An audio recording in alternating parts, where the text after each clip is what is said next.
네, 비상계엄 사태가 탄핵 정국으로 이어지면서 금융시장 불확실성이 계속되고 있는데 이번 사태를 주시하고 있는 해외에서도 다양한 반응을 쏟아냈습니다. 그 관련 내용 금융부 서영태 기자가 전해드립니다. 네, 어서 오십시오. 네, 안녕하십니까? 예.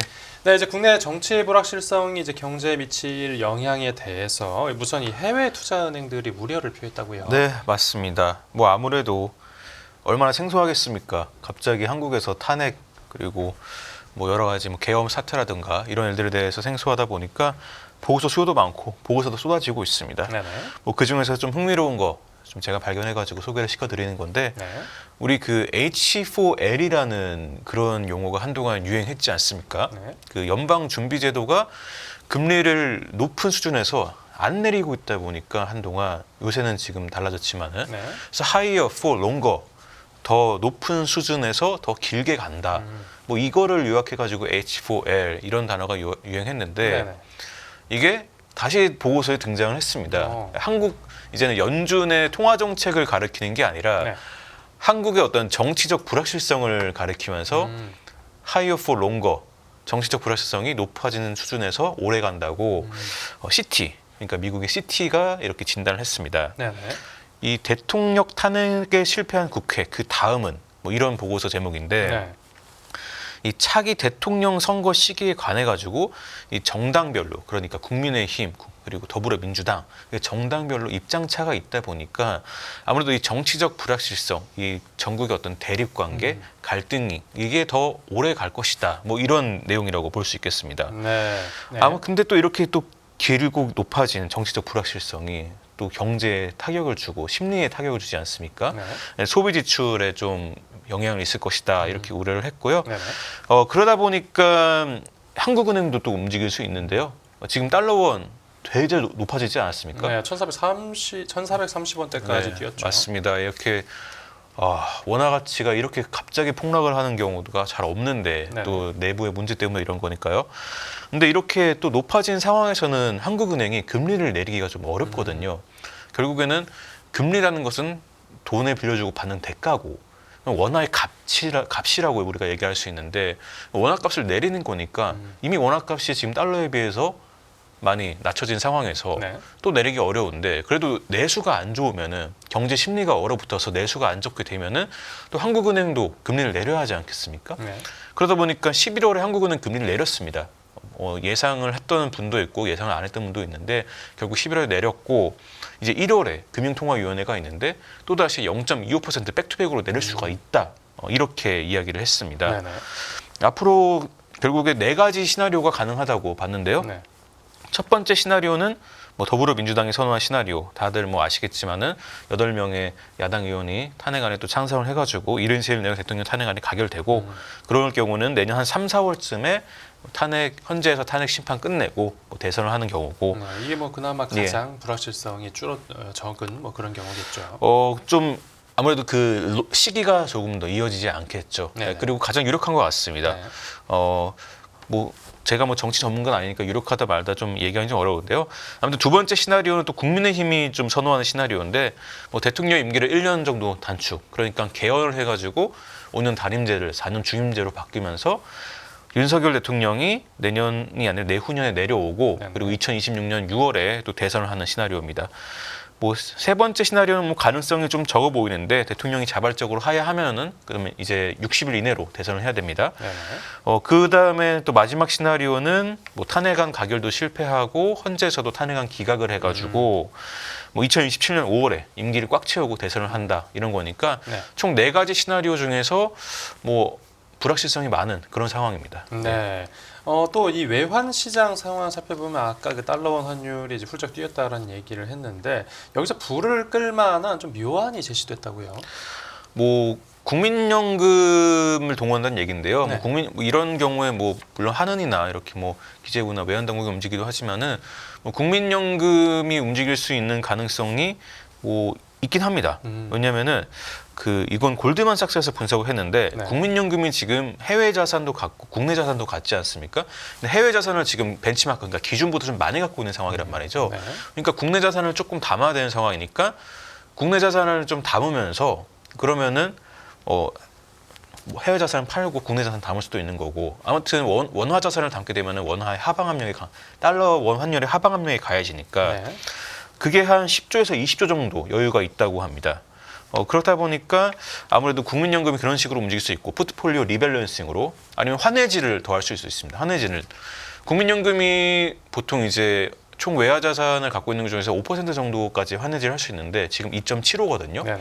그러니까 환해지를 한다는 거는 결국에는 달러화 선물을 판다는 거니까 네, 이거 역시도 또 달러와 원화 환율 간의 어떤 조율을 통해 가지고 원화 가치를 좀 더 강세로 몰고 갈 수 있는 그런 상황입니다. 네. 그런데 네. 그 한국 경제에 대해서는 이제 암울한 전망을 내놨다고요. 네, 골드만삭스가 내년 전망 1.8%로 저번에 간담회 저도 갔었는데 내놓으면서 뭐 모든 언론이 대서특비를 했었는데 2%보다 낮은 1.8%다.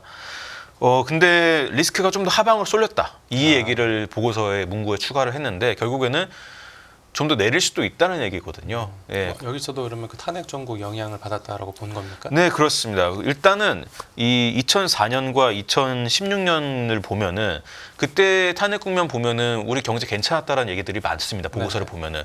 근데 2004년에는 중국 호황이 있었고요. 2016년에는 반도체 호황이 있었습니다. 네. 근데 골드만은 지적을 하는 게 지금은 뭐가 있냐? 중국 경제 둔화가 있고 그리고 미국의 무역 정책 불확실성이 있다. 네네. 그렇다 보니까 여기에 지금 대내적인 정치적 불확실성이 더해졌으니까 네, 아무래도 리스크가 하방이고 2004년이랑 2016년이랑은 좀 상황이 다르다. 뭐 이렇게 얘기를 할 수 있겠습니다. 네. 뭐 그렇다 보니까 뭐 내년에 한국은행이 뭐 총 3차례, 그러니까 2.25%까지 금리를 내린다는 전망을 유지했고요. 이 전망도 뭐 약간 조금 더 비시해줄 수 있다. 그러니까 조금 더 통화 완화 쪽으로 한국은행이 갈 수 있다라는 말을 덧붙였습니다. 네. 네. 네, 그렇군요. 그런데 네네. 또 이어서 이 주식시장 분위기 살펴보면 이제 시장 예상대로 이제 오늘 증시가 급락했는데 이제 당분간 반등하기 어려울 거란 전망이 나온다고요. 뭐 아무래도 시황이 좀 계속해서 불안한 전국 속에서 뭐 오늘도 보셨지만은 코스닥 5% 빠지고 코스피 3% 가까이 빠지지 않았습니까? 네네. 뭐 정부랑 여당이 뭐 질서 있는 퇴진을 이야기하고 있지만은 또 야당은 또 2차 탄핵을 추진하고 있고 계속해서 어떤 극한의 어떤 대립이 예상이 되고 있는 상황에서 네. 뭐 대신증권은 뭐 증시가 지난 주말처럼 정치적 이슈와 이벤트, 뉴스 계속 흔들릴 수밖에 없다고 얘기를 했거든요. 네. 그러니까 코스피가 단기적으로 좀 강한 흐름을 보이려면은 뭔가 이거는 대신증권만이 아니라 외국계 보고서도 마찬가지고 네. 뭔가 좀 클래리티, 뭔가 뚜렷한 정치적 해법이 나와야 된다는 건데 지금 앞으로 그렇게 지금 대통령 정권에 대한 이야기인데 정치적인 어떤 뚜렷함이 없으니까 네. 앞으로 뭐 시황이 조금 안개 속에서 계속 움직이지 않을까 이거는 뭐 기정사실 같습니다. 네. 네. 당장 이번 주 토요일에 이제 탄핵 소추안 표결이 또 이루어지는데 여기 그러면 이제 한동 뭐 이제 이번 주 동안에는 변동성이 계속 클 거라는 얘기인데 그 기간 동안에 아무래도 이 외국인 움직임을 주로 봐야겠죠. 예, 외국인이 또 오늘은 또 줍줍 뭐 조금 샀더라고요. 네네. 개인은 좀 많이 팔았지만은 근데 외국인이 탄핵 그 계엄 이후에 계속 팔았거든요. 순매도했습니다. 1조 넘게 순매도를 했었는데 다행히 오늘 뭐 큰 규모는 아니더라도 뭐 순매수 전환해서 좀 다르게 시장을 보고 있나 가격 매력이 있는 것을 보고 있나 생각이 들고 있습니다. 네. 생각이 들고 있지만은 그래도 이게 추세적인 컴백은 좀 어렵지 않나. 왜냐면 기본적으로 추세적으로 계속 팔고 있었거든요. 네. 지난달 보면은 외국인 순매수 한 날이 3영월밖에 없었습니다. 네. 네.